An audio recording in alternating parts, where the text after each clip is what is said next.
Hello everyone, good morning. I hope you all are doing well. आज हम एक topic यहाँ पे 360 डिग्री एनालिसिस करेंगे। वो है कौन सा टॉपिक? एमएसएमई सेक्टर को।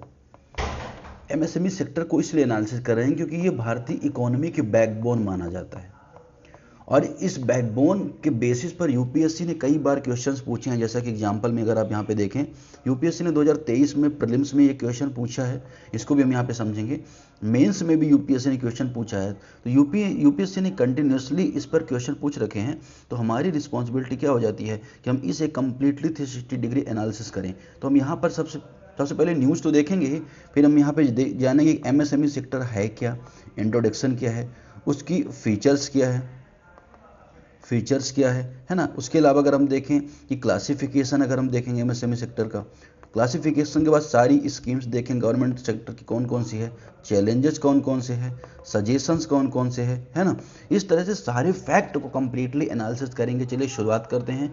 मेरा नाम दिवस द्विवेदी है और हम बात करते हैं यहाँ पर कि न्यूज़ क्या थी। तो न्यूज़ बहुत ही सिंपल थी कि एमएसएमई जो सेक्टर है, हर घर तिरंगा अभियान 2026 में भाग लिया और उसका उत्सव मनाया। तो कोई बहुत बड़ी न्यूज़ नहीं थी जिस पर क्वेश्चन बन सकता है। किस पर टॉपिक पे। तो कुछ चीज़ें लिखी हुई हैं, कुछ चीज़ें मैं यहाँ पे पेन से लिखूंगा भी। तो यहाँ पर जो पहला जो बात हो रही है वो किसके बारे में बात हो रही है? परिचय की बात हो रही है, इंट्रोडक्शन की बात हो रही है। एमएसएमई या micro small and medium enterprises are small business in manufacturing. तो छोटे छोटे बिजनेस होते हैं मैन्युफैक्चरिंग सेक्टर के, सर्विस सेक्टर के, ट्रेड के, ऐसी एक्टिविटीज़ के छोटे छोटे बिजनेस माने जाते हैं। अब कितने छोटे हैं इनका क्राइटेरिया आगे लिखा हुआ है। इनको ऑफिशियली रिकॉग्नाइज किया जाता है। इन्वेस्टमेंट, प्लांट में कितनी इन्वेस्टमेंट हुई है, मशीनरी में कितनी इन्वेस्टमेंट हुई है, एनुअल टर्नओवर कितना है, और क्लासिफिकेशन करने के बाद इनको बांटा जाता है अलग अलग कैटेगरीज में। जैसे अगर हम देखें तो माइक्रो कैटेगरी है, स्मॉल कैटेगरी है, medium category, depend on their size. तो एमएसएमई बेसिकली एक तरह के बिजनेस, अगर हम बात करें कि स्मॉल बिजनेस होते हैं, अलग अलग फील्ड के होते हैं और इनको उनके टर्नओवर इन्वेस्टमेंट के आधार पर बांटा जाता है। अब ये किस मिनिस्ट्री के अंतर्गत आती है? Micro and small and medium enterprises, MSME जो मिनिस्ट्री है गवर्नमेंट ऑफ इंडिया के, उसके अंतर्गत आते हैं। और ये बहुत इंपॉर्टेंट फैक्ट है कि एमएसएमई का रजिस्ट्रेशन आपका उद्यम पोर्टल में होना कंपलसरी होना चाहिए, ठीक है ना। उद्यम पोर्टल में इसका होना जरूरी है। एमएसएमई कंट्रीब्यूट करता है लगभग 30%, भारतीय जीडीपी में लगभग 30% एमएसएमई सेक्टर कंट्रीब्यूट करता है। तो ये बेसिक बात हो गई जिसके बारे में हमने यहाँ पर देखे, लेकिन एडिशनल बहुत सारी चीज़ें इसके बारे में इंपॉर्टेंट है। जैसे क्या, जैसे जैसे अगर हम देखें तो एमएसएमई जो सेक्टर है ना, वो 28 करोड़ लोगों को रोजगार देता है। 28 करोड़ लोगों को रोजगार देता है। तो ये आपके लिए बहुत इंपॉर्टेंट फैक्ट हो जाता है। अब भारत जैसे देश में अगर कोई सेक्टर इतना रोजगार दे रहा है तो वो बैकबोन उसे माना जा सकता है। तो एक तो ये इंपॉर्टेंट हो जाता है। अगर हम कहें कि जो सेकंड लार्जेस्ट सेक्टर है एम्प्लॉयमेंट देने के लिए, ठीक है ना, सेकंड लार्जेस्ट सेक्टर है एम्प्लॉयमेंट देने के लिए, ठीक है, आफ्टर एग्रीकल्चर, ठीक है ना। सेकंड लार्जेस्ट सेक्टर लिखते चलिएगा आप लोग, ठीक है, सेक्टर एम्प्लॉयमेंट देने के लिए, ठीक है ना। अब इसके अलावा क्या इंपॉर्टेंट हो जाता है, ठीक, भारत में 6.5 करोड़ एमएसएमई रजिस्टर्ड एमएसएमई है, ठीक है ना। भारत में 6.5 करोड़ रजिस्टर्ड एमएसएमई, ये इंपॉर्टेंट है। और एमएसएमई एक्ट कब आया था इसके बारे में भी समझेंगे। तो एमएसएमई एक्ट आया था 2006 में, ठीक है। तो ये यहाँ पे आपको बहुत ज़रूरी चीज़ें थी, आपको याद रखनी थी। अगर आपका मेंस पे क्वेश्चन बनता है तो आप यहाँ पे इंट्रोडक्शन लिख सकते हैं, उसके साथ ये वाला जो की पॉइंट है जरूर लिखिएगा, बहुत इंपॉर्टेंट की पॉइंट है, क्योंकि ये फैक्ट अगर आपने डाल दिया तो आपका आंसर बहुत अच्छा हो जाएगा, ठीक है। अब हम आ जाते हैं किस पे, क्लासिफिकेशन पर आ जाते हैं। क्लासिफिकेशन, फिर उसके बाद हम थोड़ा सा ऑब्जेक्टिव भी देखेंगे। तो क्लासिफिकेशन में देखेंगे कि 3 तरह के एमएसएमई पाए जाते हैं। अगर हम देखें भारत में, पहला है माइक्रो लेवल पर। अगर आप देखोगे तो माइक्रो लेवल पर जो एमएसएमई है, माइक्रो लेवल एमएसएमई ऐसे एमएसएमई को बोला जाता है जिसमें इन्वेस्टमेंट 2.5 करोड़ तक की होनी चाहिए। मतलब निवेश अगर हम बात करें तो 2.5 करोड़ तक का हो, है ना। और उसका टर्नओवर, है ना, एनुअल टर्नओवर उसका 10 करोड़ तक का होना चाहिए, उन्हें माइक्रो एंटरप्राइज बोला जाएगा। फिर स्मॉल इंटरप्राइज, तो यहाँ पर 2.5 को आप मल्टीप्लाई बाई 10 कर दो, तो यहाँ पर 25 करोड़ हो जाएगा स्मॉल इंटरप्राइजेज में, और यहाँ पे भी मल्टीप्लाई बाई 10 तो 100 करोड़ हो जाएगा स्मॉल इंडस्ट्रीज में, ठीक है ना। फिर यहाँ पर मल्टीप्लाई बाई 5 कर दो, ठीक है। तो यहाँ पर 125 करोड़ का मीडियम एंटरप्राइज में इन्वेस्टमेंट जरूरी है, या तो एनुअल टर्नओवर 500 करोड़ का होना चाहिए। तो यहाँ पर जब हम माइक्रो से स्मॉल की तरफ जाते हैं तो मल्टीप्लाई बाई 10 हो जाता है, और स्मॉल से मीडियम की तरफ जाते हैं तो मल्टीप्लाई बाई 5 हो जाता है। ये क्लासिफिकेशन बहुत इंपॉर्टेंट है, प्रीलिम्स का क्वेश्चन इसी पर आया था, तो ये आपको यहाँ पे याद रखना इसका क्लासिफिकेशन, ठीक है। अब अगर हम देखें कि ये इसके ऑब्जेक्टिव क्या होते हैं, मान के चलिए कि एमएसएमई सेक्टर है या एमएसएमईज होते हैं, उनके ऑब्जेक्टिव क्या होते हैं, ये भी आपके लिए जानना बहुत ज़रूरी हो जाता है। यहाँ पे मैं बात कर लेता हूँ ऑब्जेक्टिव की या उद्देश्य की। ऑब्जेक्टिव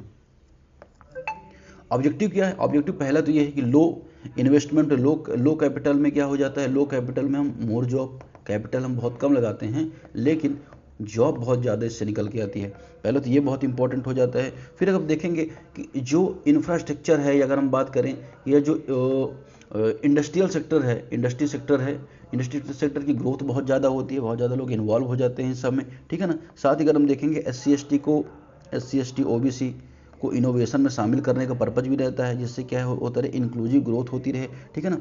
आत्मनिर्भर भारत की जो बात होती है, आत्मनिर्भर भारत की बात होती है।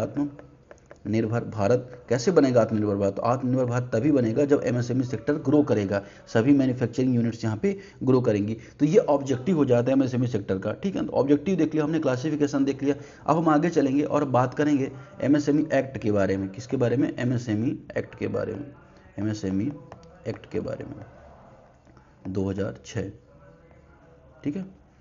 एमएसएमई एक्ट के बारे में देखें तो जो पहला पॉइंट क्या कहता है, पहला पॉइंट ये कहता है कि जो इस एक्ट को 2006 में बनाया गया है, पर्पज ये था कि जो एमएसएमई सेक्टर है उसको फॉर्मलाइज करना, उनको औपचारिक रूप से बनाना। और अगर हम देखें लीगली इसको डिफाइन किया जाता है माइक्रो स्मॉल मीडियम एंटरप्राइजेज में। इस शुरुआत में इन्वेस्टमेंट के आधार पर था, लेकिन 2020 में अगर आप देखोगे तो इनको टर्नओवर और इन्वेस्टमेंट दोनों के आधार पर डिफाइन कर दिया जाता है। तो ये बहुत इंपॉर्टेंट लाइन आपको पता होनी चाहिए कि इन्वेस्टमेंट के आधार पर है, टर्नओवर के आधार पर है। तो शुरुआत में इन्वेस्टमेंट के आधार पर था। तो अगर ये स्टेटमेंट बनता है कि इन एमएसएमई को स्टार्टिंग में इन्वेस्टमेंट के आधार पर डिफाइन किया गया था, that will be right answer, that will be right option. दूसरा अगर आप देखोगे कि ये क्या करता है, provide a single framework for MSME promotion, है ना। तो एक प्लेटफॉर्म है जहां से एमएसएमई प्रमोशन हो, इंश्योर करता है, ensure delay payment protection from MSME from buyers payment with in 45 days. तो यहाँ पे पेमेंट वगैरह का इश्यू ना हो, डिले ना हो, इसको भी एड्रेस करता है ये एक्ट। नेक्स्ट है कि मैंडेट करता है establish MSME enterprises felicitation council.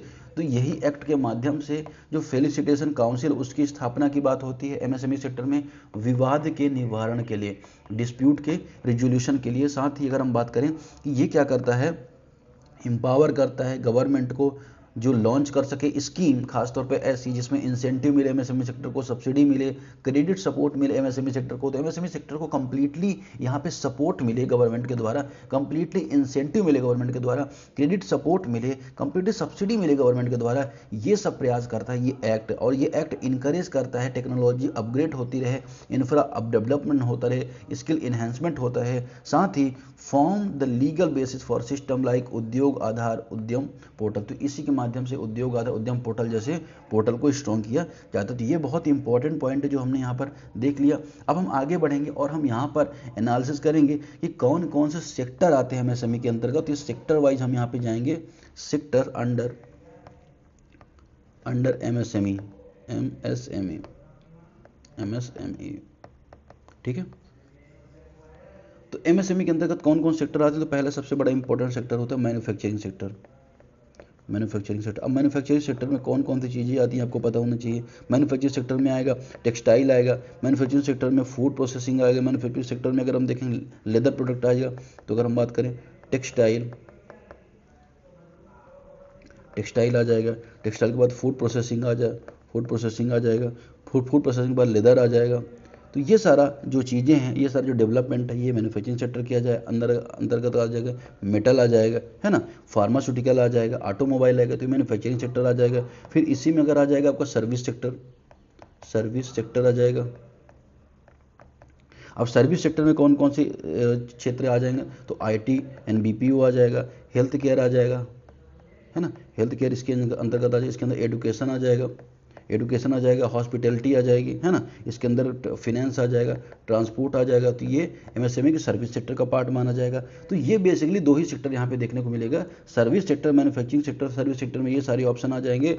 Health care में लिख देता हूँ, हेल्थ केयर लिख देता हूँ, ठीक है ना। और जो मैन्युफैक्चरिंग सेक्टर है तो उसमें हमने ऑलरेडी यहाँ पर देख लिया कि कौन कौन सी चीज़ें आ जाएंगी, तो ये अलग अलग सेक्टर हो जाएंगे इनके बारे में। अब अगर हम बात कर लेते हैं एक इम्पॉर्टेंट जो की टर्म उसके बारे में, इसको यहाँ पे हम बॉक्स बना लेते हैं इसके लिए, और बॉक्स बना के इसको रखते हैं, ठीक है ना। अब यहाँ पे बॉक्स में क्या क्या यहाँ पे रखना है, तो यहाँ पे रखना उद्योग आधार। आखिर ये क्या है, उद्योग आधार के बारे में समझ लेते हैं कि आखिर उद्योग आधार क्या है। तो उद्योग आधार एक यूनिक आइडेंटिफाई नंबर है, एक यूनिक नंबर है, यूनिक नंबर है, यूनिक नंबर है जो किसको प्रोवाइड किया जाता है, एमएसएमई को प्रोवाइड किया जाता है गवर्नमेंट के द्वारा। कौन प्रोवाइड करता है यहाँ पे, by government to MSME, MSME के नंबर दिया जाता है और इसकी शुरुआत 2015 से हुई थी, 2015 से हुई थी, ठीक है। तो ये इंपॉर्टेंट है। ये क्या करता है, ये एमएसएमई का जो रजिस्ट्रेशन प्रोसेस है उसको क्या करता है, सिंपल करता है, सेल्फ सर्टिफिकेशन की बात करता है, और मिनिस्ट्री के द्वारा दिया जाता है, किसके द्वारा, मिनिस्ट्री एमएसएमई के द्वारा ये दिया जाता है। तो ये बहुत इंपॉर्टेंट होता है।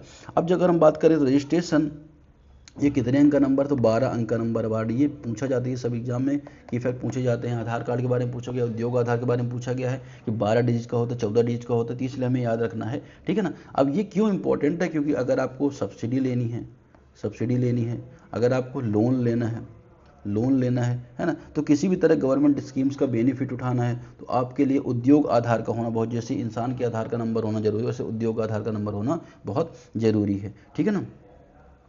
अब अगर हम बात करें कि जो 2020 के बाद क्या हुआ है, तो उद्योग आधार को रिप्लेस किया गया उद्यम रजिस्ट्रेशन के साथ। तो अब उद्योग आधार नहीं बल्कि अब क्या है, अब उसको क्या बोला जाता है, उद्यम रजिस्ट्रेशन बोला जाता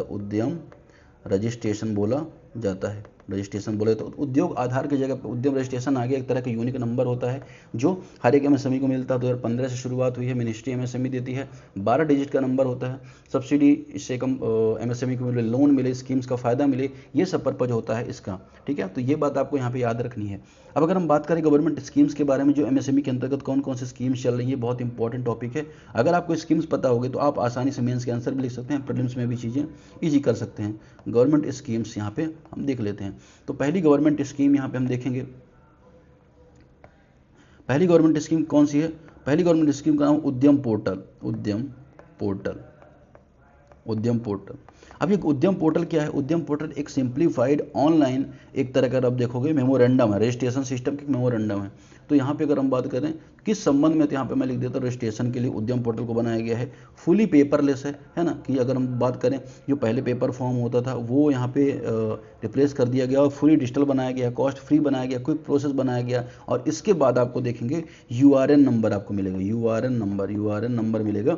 12 डिजिट का यूआरएन नंबर होगा जो उद्यम रजिस्ट्रेशन नंबर जिसको बोला जाएगा, वो उद्यम पोर्टल के माध्यम से होगा। तो सरकार ने उद्यम पोर्टल स्कीम चलाई जिससे रजिस्ट्रेशन आसानी से एमएसएमई करवा सकें, फुली डिजिटल हो, यूआरएन नंबर उनको प्रदान किया गया, साथ ही लोन अप्रूवल उनको इजीली हो सके, साथ ही गवर्नमेंट का टेंडर एक्सेस हो सके और ऑटोमेटिक रजिस्ट्रेशन हो सके। ये यहाँ पे प्रयास था ऑटोमेशन लाना, क्या लाना, ऑटोमेशन लाना। तो पहली स्कीम गवर्नमेंट की है। फिर इंपॉर्टेंट अगर हम यहाँ पे हो जाते हैं दूसरी स्कीम के बारे में देखें, दूसरी स्कीम कौन सी है, प्रधानमंत्री मुद्रा योजना। कौन सी है, प्रधानमंत्री पीएम मुद्रा योजना। अब पीएम मुद्रा योजना क्यों इंपॉर्टेंट है, क्योंकि पीएम मुद्रा योजना क्या करती है, कोलैटरल फ्री लोन देती है एमएसएमई को। कैसा लोन देती है, कोलैटरल फ्री लोन देती है एमएसएमई सेक्टर को। तो इसलिए इंपॉर्टेंट हो जाती है, साथ ही जिससे क्या कर सके, एमएसएमई अपने को एक्सपेंड कर सकें, ठीक है ना, एक्सपेंड कर सकें एमएसएमई, ठीक है ना। तो इस वजह से यहाँ पे अगर आप देखोगे पीएम मुद्रा योजना इंपॉर्टेंट हो जाती है। और पीएम मुद्रा योजना में 3 कैटेगरी हैं, 3 कैटेगरी यहाँ पे देखी जाती है। पहला है शिशु ऋण। तो शिशु ऋण किन को मिलता है, शिशु ऋण मिलता है 50,000 रुपये तक का ऋण, ठीक है ना।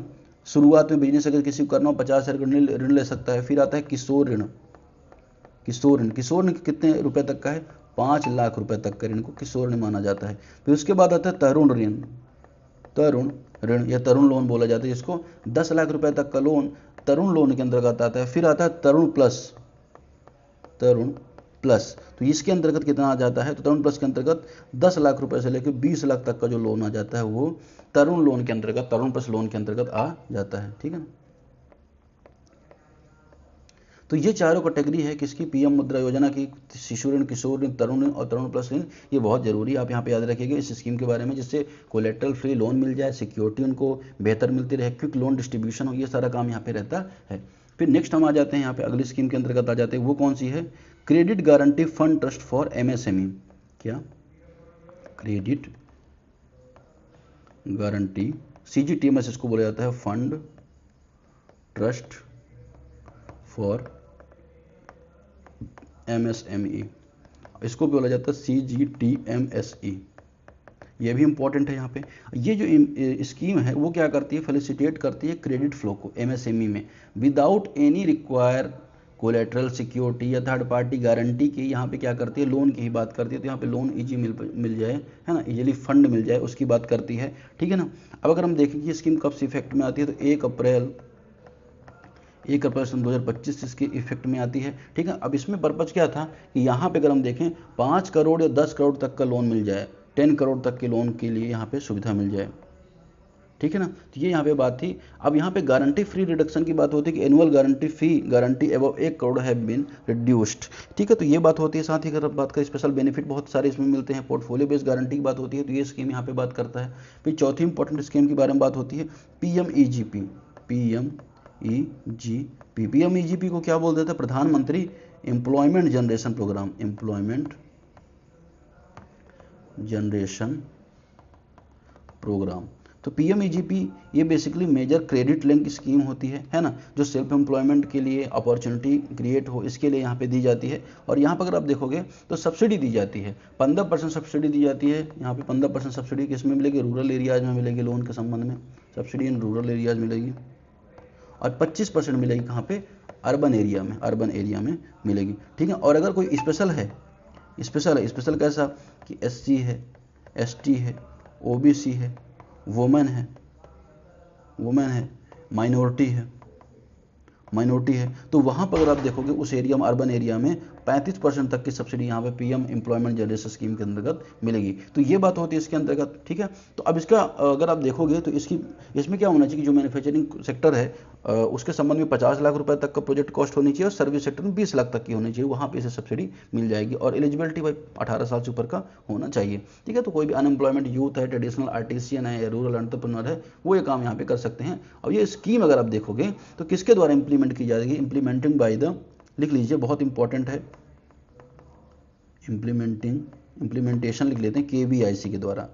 KVIC क्या है, khadi and village industries and commission के द्वारा इस स्कीम को इंप्लीमेंट किया जाएगा पूरे नेशनल लेवल पर, ठीक है ना। और स्टेट लेवल पर स्टेट KVIC इनको इंप्लीमेंट करेंगी, ठीक है। तो स्टेट लेवल पर स्टेट KVIC और सेंट्रल लेवल पर सेंटर की जो मेन KVIC उस स्कीम को इंप्लीमेंट करेंगी। तो ये इंपॉर्टेंट चीज़ हो जाती है इसके अंतर्गत। फिर 5वीं इंपॉर्टेंट स्कीम कौन कौन सी है, PM Vishwakarma scheme, PM Vishwakarma scheme. तो PM विश्वकर्मा स्कीम एक तरह कॉम्प्रिहेंसिव सपोर्ट स्कीम है, खासतौर पर आर्टिसियन के लिए जो आर्ट बनाते हैं, जो अगर हम बात करें कि कोई कला का निर्माण करते हैं, कोई क्राफ्ट बनाते हैं, क्राफ्टमैन है ना, क्राफ्टमैन है, इनके लिए 18 रिकॉग्नाइज्ड ट्रेड हैं जो प्राइमरली काम करते हैं हाथ से बनाने वाले टूल को लेकर। तो PM विश्वकर्मा स्कीम में सर्टिफिकेट दिया जाता है, ID कार्ड दिया जाता है, कोलेटरल फी क्रेडिट दिया जाता है, स्किल दिया जाता है। तो ये सारा यहाँ पे इस स्कीम के अंतर्गत होता है। फिर छठी इंपॉर्टेंट स्कीम यहाँ पे आ जाती है स्फूर्ति स्कीम। कौन सी स्कीम आ जाती है,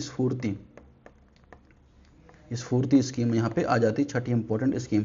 इस स्कीम को scheme for fund regeneration of traditional industries भी बोला जाता है। तो इसका अगर हम बात करें तो इसका फुल फॉर्म क्या है, scheme for fund regeneration of traditional industry. तो जो ट्रेडिशनल इंडस्ट्रीज हैं, मतलब बहुत पहले से चली आ रही इंडस्ट्रीज, उनको क्या करना, रीजनरेट करना, ठीक है ना। तो ये यहाँ पे पर्पज होता है किसका, इस स्कीम का, ठीक। तो इस तरह से हम बात करें तो लगभग 7 से 10 स्कीम इस सेक्टर में चलती हैं। अब अगर हम बात करें यहाँ पर कि चैलेंजेस क्या है MSME सेक्टर के, चैलेंजेस के बारे में बात कर लेते हैं, ठीक है ना। तो यहाँ पे हम बात कर लेते हैं थोड़ा सा चैलेंजेस को लेके। एक पेज यहाँ पे ऐड ही कर लेता हूँ, अदरवाइज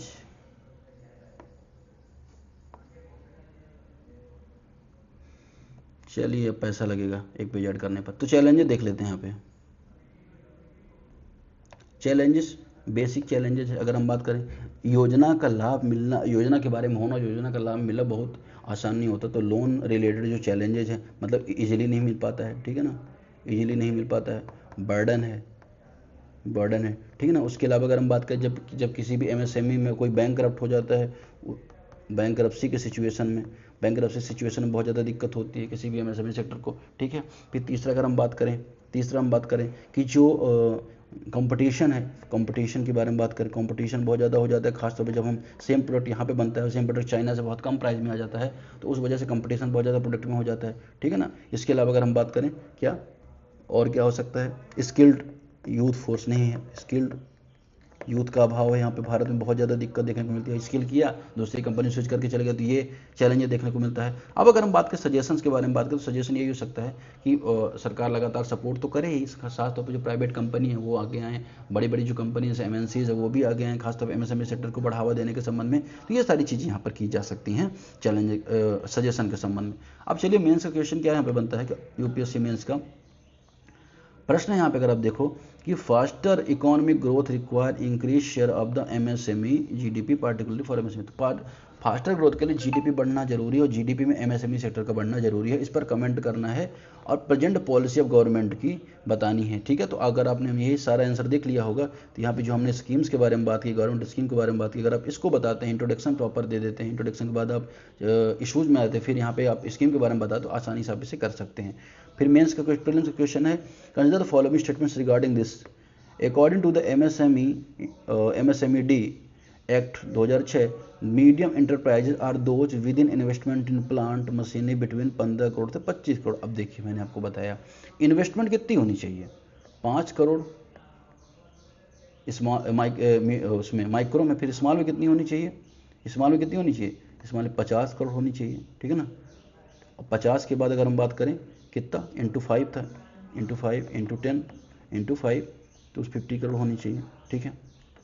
तो मीडियम इंटरप्राइज में इन्वेस्टमेंट के बारे में बात यहाँ पे की थी मैंने, यहाँ पे दिखाया था आपको, ये देखिए आप देखिए यहाँ पर इन्वेस्टमेंट अगर आप देखोगे यहाँ पे 25 करोड़, 2.5 करोड़ होनी चाहिए, सॉरी एक माइक्रो में 2.5 करोड़, फिर स्मॉल में 25 करोड़ और मीडियम में 125 करोड़। माइक्रो में यहाँ पे क्या गलत लिख दिया मैंने, सॉरी माइक्रो में 2.5 करोड़ है ना, और स्मॉल में 25 करोड़ और यहाँ पर 125 करोड़, ठीक है। तो ये आपका पता होना चाहिए, ठीक है। तो अगर माइक्रो है तो 2.5 करोड़ होगा। यहाँ पे किसके बारे में बात की जा रही है, मीडियम है ना। तो मीडियम में अगर हम बात करें कितना होनी चाहिए, माइक्रो स्मॉल मीडियम 125 करोड़ की बात होती है। तो यहाँ पर ये पहला स्टेटमेंट तो इनकरेक्ट हो जाएगा। All bank loan for MSME enterprise qualify under the priority sector, ठीक है ना। तो सभी bank loan to the MSME are qualified under the priority sector. Priority sector जो लेंडिंग है पीएसएल है ना, उसके अंतर्गत एमएसएमई को रखा गया है। आपको पता है कि अलग अलग बैंकों का अलग अलग सेक्टर के लिए, जैसे किसी का 40% है, किसी का 20% है, तो कोई बैंक को ऐसे सेक्टर को लोन देना ही होगा, तो उसमें एमएसएमई को रखा जाता है। ये बात यहाँ पे करेक्ट है, दूसरा ऑप्शन यहाँ पे करेक्ट हो जाएगा। तो हमने कंप्लीट यहाँ पे एमएसएमई सेक्टर को एनालिसिस कर लिया है, men single prelims single current affair सब कुछ यहाँ पे कवर हो गया है। एक बार अगर आपने देख लिया, नोट्स बना लिए, नहीं बनाए तो टेलीग्राम में जाएँ, वहाँ से पीडीएफ डाउनलोड करें, @इंडिया इज फेस बाय दिवस द्विवेदी। यूपीएससी किसी प्रोग्राम से जुड़ना चाहते हैं तो BAPS promo academy YouTube channel और जो वेबसाइट है वहाँ पे विजिट कर सकते हैं और टॉपिक वाइज पूरी यूपीएससी की तैयारी कर सकते हैं। Thank you very much.